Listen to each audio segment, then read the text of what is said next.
Hello everyone, now I will show you how to set up your NETGEAR router. And before I start, I want to remind you that if my video will help you, please support my work. Half of all donations I send to animal shelters. All details are in the description down below.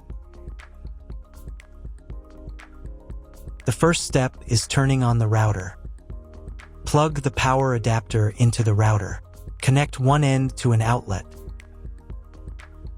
and the other end to the router.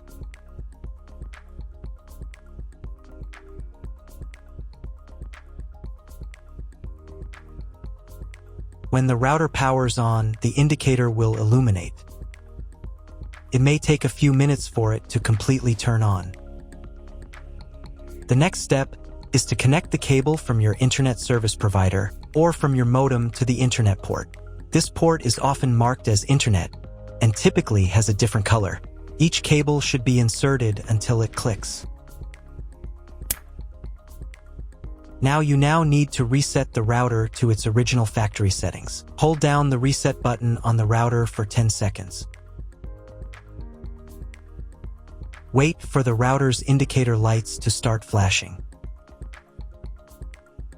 Occasionally, this button can be found inside the router casing to avoid accidental presses.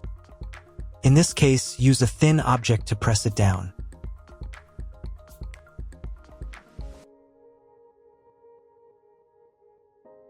The router will reboot, and all the settings will return to their factory defaults. Plug one end of the Ethernet cable from the router into a LAN port.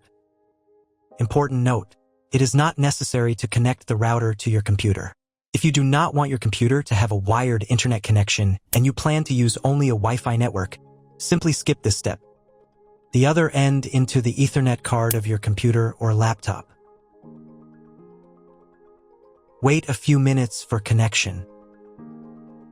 Great, the router is connected to your computer. Now you need to set it up. But first, if you don't have an Ethernet cable or your computer doesn't have an Ethernet port, I'll show you another way to connect the router. All you need to do is connect the router with the power adapter and the cable from your internet provider. This will enable Wi-Fi. If your router is new, the name of your Wi-Fi network will be the same as the name of your router. Your router has its own Wi-Fi network name and password that is printed on a label. Connect to it. Great, you've connected to the router. Now let's start setting it up. First, open your web browser and visit the URL you see on the screen. Use the URL bar instead of the search bar. Then click here.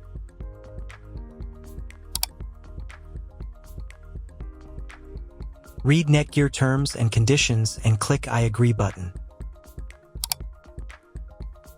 Now you must select I want to configure the internet connection myself.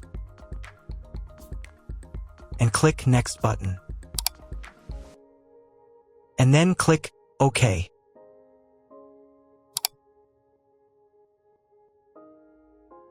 If your router settings do not look like mine, it means that your router has a different firmware.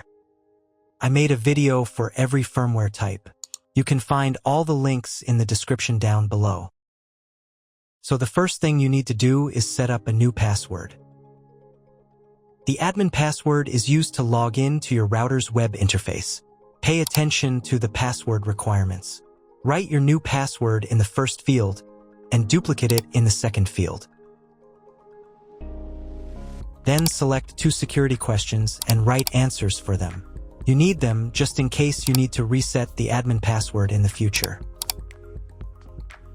Click Next. On the next page, you will find the information you need to connect to a Wi-Fi network. If you want, you can print them out. Click Next button. If the router has not been updated for a long time, the next page may automatically start the firmware update process.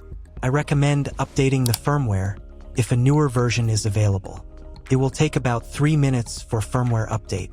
Please do not turn off the power or press the reset button. If the new firmware is not available, just click OK. Then you will be redirected to the NETGEAR's website, where you can register your router. If you want to, you can do it. I'm not going to do that, so I'm just going to close this window. Log in to the router's web interface again if you were logged out of it. Enter the standard username admin and password that you created a few minutes ago. Press Sign In button.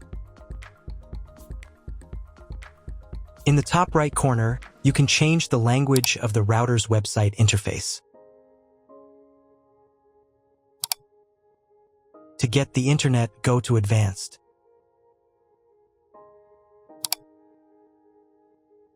Setup Wizard.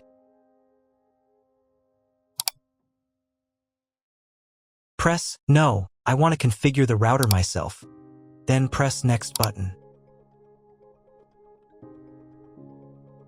On the next page, select the internet settings. In most cases, there are two options: connection with and without a login. Almost always, your internet connection will not require a login. All the information you need is in your internet provider's contract. If your internet connection does not require login or you do not know whether it does, select No. Leave account name and domain name unchanged.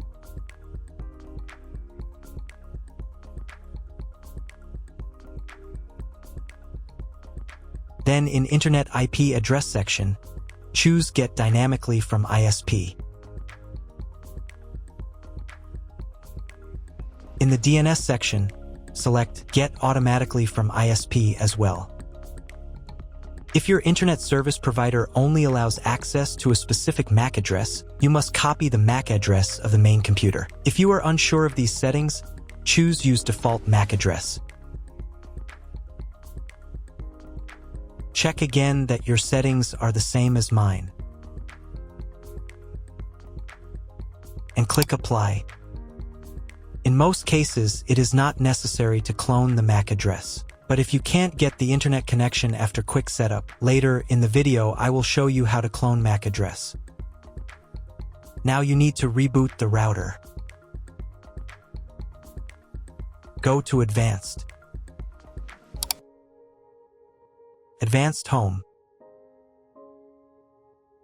Click on the Reboot button. And click OK. After the reboot, wait a few minutes and try to Google something. If it doesn't work, check all the cables. They must be connected correctly. Then log into the router control panel again.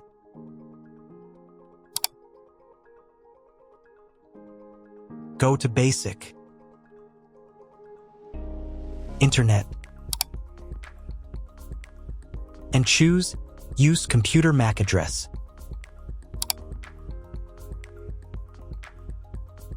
Click Apply button, and then reboot router again.